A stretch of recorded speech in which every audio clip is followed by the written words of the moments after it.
Hello guys, welcome back. Myself Manadhikari and today we are going to start conductance of electrolytic solutions. आज हम लोग conductance of electrolytic solutions के बारे में पढ़ने जा रहे हैं। अब देखो बेटा, इलेक्ट्रोलाइसिस तो आप लोगों को पता पड़ गया है ना? तो आज हम लोग देखेंगे कि वो कंडक्टेंस कैसे कर रहे हैं, भाई उसके सॉल्यूशंस जो हैं वो कंडक्ट कैसे करते हैं, क्या होता है, क्यों होता है, सब जानेंगे। देखते रहिए द भानुधिकारी शो। जी हाँ, ठीक है। बड़ी मुश्किल से साफ राइटिंग लिखने की कोशिश करिए ताकि आप लोगों को समझ में आ जाए। राइटिंग से क्या फर्क पड़ता है, भावनाओं को समझिए। तो देखिए बेटा, इससे पहले कि मैं आपको कंडक्टेंस समझाऊं, थोड़ा सा फ्लैशबैक में लेके चलता हूँ। फ्लैशबैक मतलब क्लास 10th में लेके चलता हूँ। क्लास 10th में मतलब मैं आपको रेजिस्टेंस समझाता हूँ। अगर बेटा मैं आपसे कहूँ व्हाट इज रेजिस्टेंस, तो आप क्या कहोगे? सर रेजिस्टेंस, हाँ कुछ पढ़ा तो था सर। रेजिस्टेंस, हाँ सर याद आया। ये रेजिस्टेंस एक ऐसी प्रॉपर्टी जो हमारे पास किसी भी करंट को फ्लो होने का ऑपोज करे। तो resistance opposes the flow of current, है ना? ये बात तो हमें पता पड़ चुकी है कि भाई रेजिस्टेंस जहां पे भी आएगा वहां पे करंट को फ्लो करने में दिक्कत आएगी क्योंकि ये ऑपोज करता है। याद है? हाँ सर, इतना तो याद है। अब बेटा जब हमें रेजिस्टेंस पता पड़ गया है तो इस बात से हमें एक चीज की और नॉलेज मिली थी। क्या? रेजिस्टिविटी की भी नॉलेज मिली थी। याद है? रेजिस्टेंस के साथ हम लोग रेजिस्टिविटी भी पढ़ा करते थे कि भाई रेजिस्टिविटी क्या होती है। तो हम लोग एक फॉर्मूला बनाया करते थे कि भाई रेजिस्टेंस डायरेक्टली प्रोपोर्शनल होता है to the length of the conductor inversely proportional to the area, है ना? क्योंकि कंडक्टर में तो करंट कंडक्ट करेगा, इंसुलेटर होगा तो कंडक्ट करेगा नहीं। तो वो directly proportional to the length of conductor, inversely proportional to the area of conductor. अब बेटा जब हम लोग इस डायरेक्टली प्रोपोर्शनल का साइन डालते हैं तो एक प्रोपोर्शनलिटी कांस्टेंट आता है और जिससे हमारे पास r की वैल्यू हो जाती है rho l by a, where rho is called the resistivity और इसी को बेटा हम लोग स्पेसिफिक रेजिस्टेंस भी बोलते हैं। तो अगर आपको कहीं पे आ जाए कि स्पेसिफिक रेजिस्टेंस दे रखा है तो आप समझना हमारे रो की वैल्यू दे रखी है। कंफ्यूज ना हो, रेजिस्टेंस सिर्फ बोल रहा है तो एक रेजिस्टर है, लेकिन रेजिस्टिविटी बोल रहा है या स्पेसिफिक रेजिस्टेंस बोल रहा है तो हमारे पास वो रो सोल्व नोट कर रहा है। इतनी बात समझ में आती है, इस बात में कोई दिक्कत नहीं है। बस इतना समझ में आता है तो बाकी सारी चीजें बहुत आसान है। सर ऐसा है? हाँ बेटा बिल्कुल ऐसा है। देखो रेजिस्टेंस और रेजिस्टिविटी अगर आप लोगों को समझ में आ गई है तो इनका उल्टा कर देते हैं। उल्टा मतलब ECAN ऐसे नहीं, 1 रेजिस्टेंस, इसको भी उल्टा बोलते हैं 1/R। तो बेटा 1 रेजिस्टेंस जो होता है इसे हम लोग बोलते हैं, क्या बोलेंगे कंडक्टेंस, जिसे हम लोग G से डिनोट करेंगे। अब रेजिस्टेंस को किस में नापा जाता था? ओम में नापा जाता था। ओम में जब नापा जाता था रेजिस्टेंस को ओम में नापा जाता है। ऐसे conductance is the inverse of resistance. तो ओम का उल्टा क्या होता है? मोह माया ऐसा है, OHM MHO, है ना? तो बेटा कंडक्टेंस इज MHO या सीमन में भी नापते हैं। साइमन साहब, साइमन 1 ओम, साइमन याद है ना सब कुछ 10th क्लास में। ये तो ठीक। अब ये बेटा हमारे पास जब आ जाता है इनवर्स ऑफ ओम साइमन होता है, ओम इनवर्स ऑफ साइमन बोलते हैं। कहीं कह दो कि ये कंडक्टेंस को ये 1/ओम को साइमन भी बोल देते हैं, ठीक है? तो इसे मोह कह लो या ओम इनवर्स कह लो या साइमन कह लो, सब एक ही बात है, ठीक है? अब बेटा रेजिस्टिविटी के देखते हैं। तो रेजिस्टिविटी का अगर मैं ऐसा ही देखूं, rho is equals to R into A/L हो जाएगा। रेजिस्टेंस को नापते हैं ओम में, ये किस में? ये बताओ, एरिया मीटर स्क्वायर और लेंथ को नापेंगे मीटर में। इससे ये गया तो रेजिस्टिविटी की ऐसा यूनिट क्या आ जाएगी? ओम मीटर। सिंपल सी चीजें, कौन सी बड़ी बातें हैं? ये देखो ना 1/R कंडक्टेंस, इसको G से बोलेंगे। ये सब कोई दिक्कत है क्या? नहीं सर कोई दिक्कत नहीं। अब आगे और आगे चलते हैं। तो बेटा रेजिस्टिविटी जिस तरीके से रो होती है इसी तरीके से इनवर्स ऑफ रेजिस्टिविटी भी हमारे पास क्या होती है? कंडक्टिविटी। क्या होती है बेटा? कंडक्टिविटी। अब कंडक्टिविटी जो होती है 1/ρ होती है। जिस तरीके से हमारे पास रेजिस्टिविटी को स्पेसिफिक रेजिस्टेंस बोलते थे, है ना, इसी तरीके से कंडक्टिविटी को हम लोग स्पेसिफिक कंडक्टेंस भी बोलते हैं, स्पेसिफिक कंडक्टेंस। बट बेटा आईयूपीएसी की नेमिंग के तहत और आईयूपीएसी के कहने की वजह से हम लोग स्पेसिफिक रेजिस्टेंस और स्पेसिफिक कंडक्टेंस का इस्तेमाल किताब में भी लिखा है कि आगे यूज नहीं करेंगे, और मैं भी नहीं करूंगा, मैं भी यही यूज करूंगा, रेजिस्टिविटी और कंडक्टिविटी। बट जहां पे भी स्पेसिफिक कंडक्टेंस दे रखा है, आप समझ जाना कंडक्टिविटी दे रखा है। कंडक्टिविटी को हम लोग डिनोट करते हैं कप्पा से, कप्पा भैया, कटप्पा नहीं कप्पा जी, और बाबू बोले कप्पा, कटप्पा, कप्पा, ठीक है ना। तो ये जो हमारे पास होता है के, ये क्या होता है, इनवर्स ऑफ 1/ρ। अब इसकी यूनिट क्या थी, ओम मीटर, इसे क्या हो जाएगी, पर ओम पर मीटर, यानी कि ऐसे ओम इनवर्स मीटर इनवर्स कह लो। समझ में आ रहा है ना सब कुछ, कोई दिक्कत तो नहीं आ रही ना। तो बहुत सिंपल सी चीज है। इसी के ऊपर न्यूमेरिकल निकालने को आ जाते हैं यार, इसी के ऊपर न्यूमेरिकल निकालने को आ जाते हैं। अभी जब हम लोग अगला लेक्चर लेके आएंगे तो उस समय इसको भी डिटेल में बताऊंगा। L/A को हम लोग सेल कांस्टेंट कहते हैं, L/A पूरा सेल कांस्टेंट होता है ना। समझ में आती है इतनी बातें? हाँ सर, ये चीजें थोड़ी थोड़ी समझ में आ रही हैं। चलो, अगर इतना समझ में आ रहा है बेटा तो हम लोग थोड़ा सा आगे बढ़ जाएं अभी इसी टॉपिक पे। जब मेजर करेंगे वो बात तो अलग है। तो कंडक्टेंस ऑफ इलेक्ट्रोलाइटिक सॉल्यूशन पढ़ रहे हैं हम लोग, कंडक्टेंस क्या होता है, कैसे होता है, क्या होती है, कौन कौन सी टर्म्स होती हैं, ये सब चीजें पढ़ रहे हैं। बाकी कैसे कैलकुलेट करते हैं तो हम भैया अगले लेक्चर में देखेंगे। सब चीजें जल्दी क्यों करेंगे, आराम से मस्त रहिए, बिंदास रहिए और देखते रहिए तब अनुअधिकारी शो है। बस तारक मेहता के बाद यही शो चलेगा दुनिया में। चलिए इतना रख कर दो, लेना है स्क्रीनशॉट ले लो, नहीं लेना है मतलब आपकी इच्छा। अब जिन्होंने नहीं लिया वो वीडियो 10 सेकंड पीछे जाके ले लेना है ना। अब देखो, अब हम लोग कंडक्टर की बात करें, कंडक्टर की बात करें तो हमारे पास कंडक्टर ऐसे सब्सटेंस जो बहुत अच्छे से करंट को जकड़ ले, पकड़ ले, कंडक्ट कर ले। इंसुलेटर जो कंडक्ट ना करे, और सेमीकंडक्टर जो इन दोनों के बीच में प्रॉपर्टी दिखाए। यानी कि अगर मैं बात करूं तो there are 3 types of material that I can select on the basis of conductions of current. That is, first is conductor, the second one is semiconductor, I can write semiconductor, and the third one is insulator. बेटा conductor मतलब they conduct current very well, बहुत अच्छे से current पकड़ते हैं, और ये current पकड़ते नहीं है, ये करंट कंडक्ट नहीं करते, और ये इन बिटवीन रहते हैं, in between conductor and insulator. They offer very low resistance, ये बहुत ही लो रेजिस्टेंस ऑफर करते हैं, तभी तो करंट को जनरेट कर रहे हैं। और ये ऑफर वेरी हाई रेजिस्टेंस, तभी तो करंट फ्लो नहीं कर पा रहा बेटा इंसुलेटर से। इतनी बातें समझ में आ रही है ना, कोई दिक्कत तो नहीं आ रही है बातों में? नहीं बेटा, इनके अलावा ना एक मटेरियल और होता है। हाँ जी, इनके अलावा एक मटेरियल होता है जिसे हम लोग बोलते हैं सुपर कंडक्टर। क्या बोलते हैं बेटा उन्हें हम? Super conductor. देखो बेटा, सुपर कंडक्टर मतलब कंडक्टर से भी सुपर, नाम से पता पड़ रहा है। इसका मतलब यार इनकी कंडक्टिविटी बहुत हाई होगी, बहुत हाई होगी, यानी कि they will offer zero resistivity.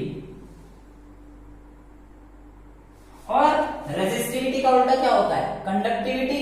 यानी कि अगर जीरो रेजिस्टिविटी है तो कंडक्टिविटी कितना हो जाएगा? Infinite conductivity.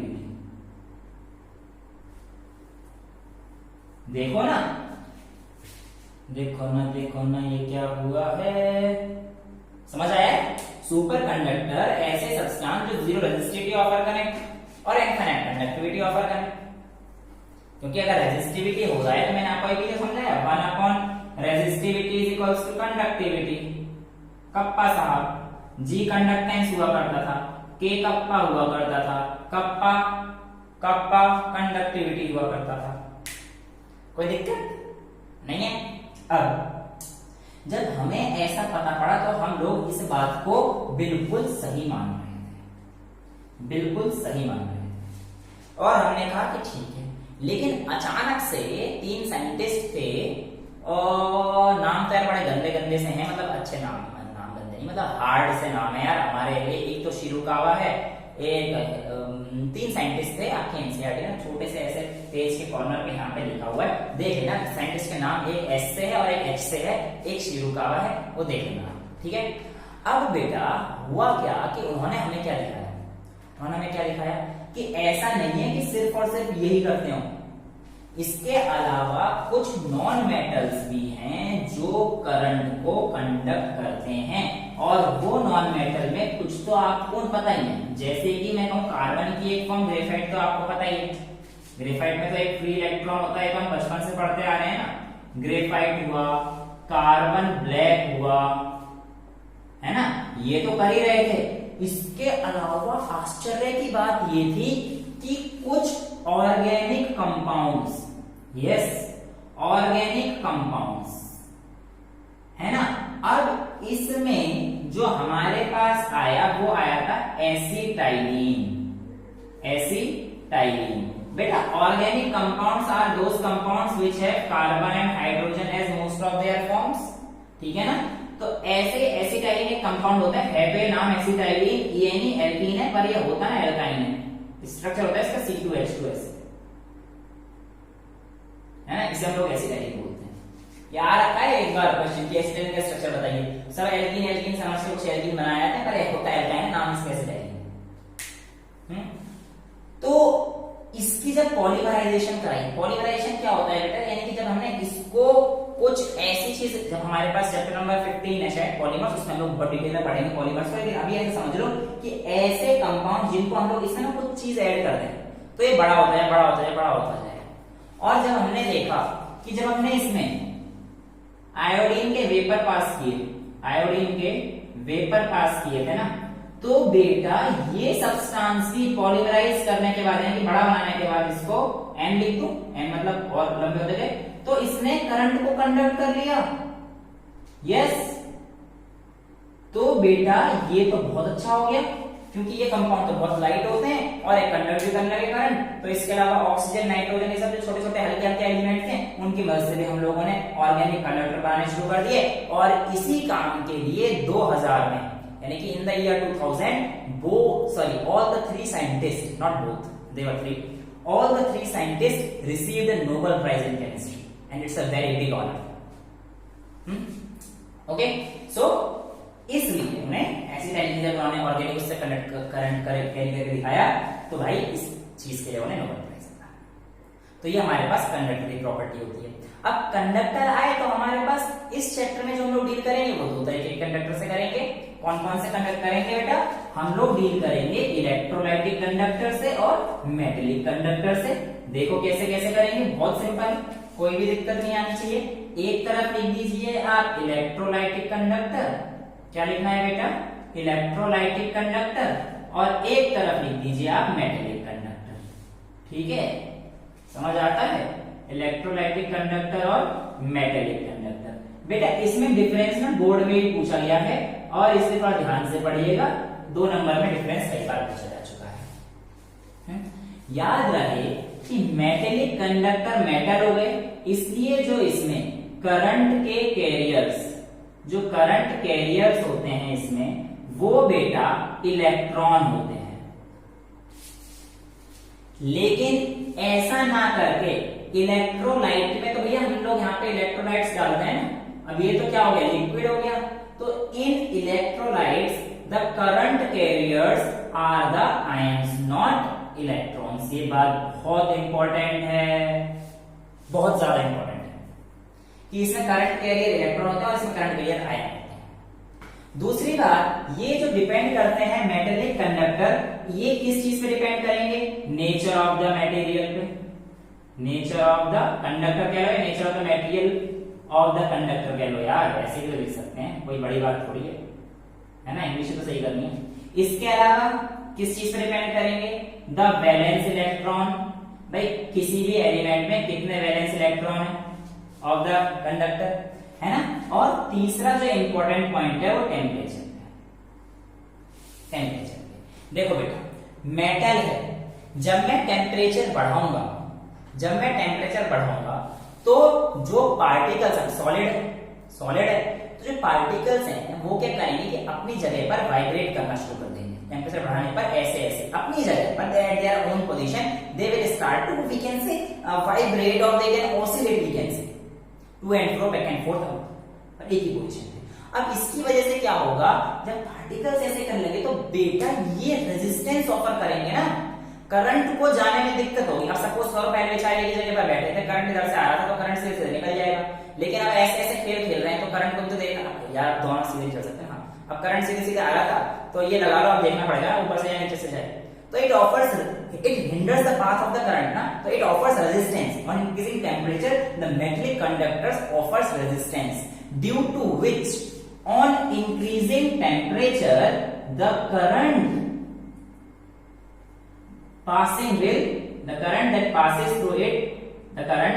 that passes through it will decrease. क्या हो जाएगा? बहुत इंपॉर्टेंट है भाई, ये तो पेपर में आने के बहुत ज्यादा चांस है। मेटलिक कंडक्टर में टेम्परेचर इंक्रीज करने पे जो करंट हम लोग पास कर रहे थे वो डिक्रीज हो जाता है। क्यों? क्योंकि रेजिस्टेंस ऑफर कर देते हैं उसके पार्टिकल्स, कंडक्टर। यहाँ पे बात करते हैं, यहाँ पे बेटा डिपेंड करेगा नेचर ऑफ द सॉल्वेंट पर कि भाई आपका सॉल्वेंट क्या है। नेचर ऑफ द सॉल्वेंट का मतलब बेटा इंटरेक्शंस। सेकंड चैप्टर मैंने आपको पढ़ाया था ना, solute interaction of the solvent, यानी कि जो सॉल्वेंट के पार्टिकल है उनका इंटरेक्शन कितना अच्छा है। यानी कि जैसे अगर ये ज्यादा ही स्ट्रांग होंगे तो यार दिक्कत आएगी, क्योंकि आयंस टूट के मूव नहीं करेंगे, और थोड़ा वीक होगा, आराम से कंडक्टिविटी वाला होगा तो निकल जाएंगे। सॉल्वेंट के अलावा नेचर ऑफ सॉल्यूट पे भी डिपेंड करेगा कि आपने क्या चीज सॉल्यूट की है, उसका भी वही चीज है। जितनी आसानी से टूट जाएंगे, जितनी आसानी से आयनाइज होंगे, उतना अच्छा कंडक्टर होगा इलेक्ट्रोलाइटिक, बिकॉज यहाँ पे जो करंट कैरियर है वो आयंस है, तो जितने अच्छा ये आयंस में डिस्पर्स होंगे बेटा उतना अच्छा करंट कंडक्ट करेंगे, है ना। पर ये सब छोटी मोटी चीजें हैं, नेचर करंट के, एक तो ये इंपॉर्टेंट है, और दूसरा जो मेजर फैक्ट है इसमें आता है टेम्परेचर का खेल। क्या आता है बेटा? टेम्परेचर का खेल। अब इसमें क्या होगा सर? इसमें भी तो ऐसे होगा, टेम्परेचर बढ़ाएंगे तो आयंस ऐसे वाइब्रेट करेंगे और वो भी अपोज करेंगे। नहीं बेटा, नो एंट्री हो जाएगी अगर ऐसे करोगे, मतलब नो एंट्री, 0 नंबर। बेटा इसमें टेम्परेचर बढ़ाने पर कंडक्टिविटी बढ़ती है, या यूं कह लो करंट बढ़ता है। यहाँ पे कंडक्टिविटी डिक्रीज हो गई, या यूं कह लो कि करंट डिक्रीज हो जाता है उसके केस में, बट यहाँ पे करंट इंक्रीजेस। Very important. क्यों?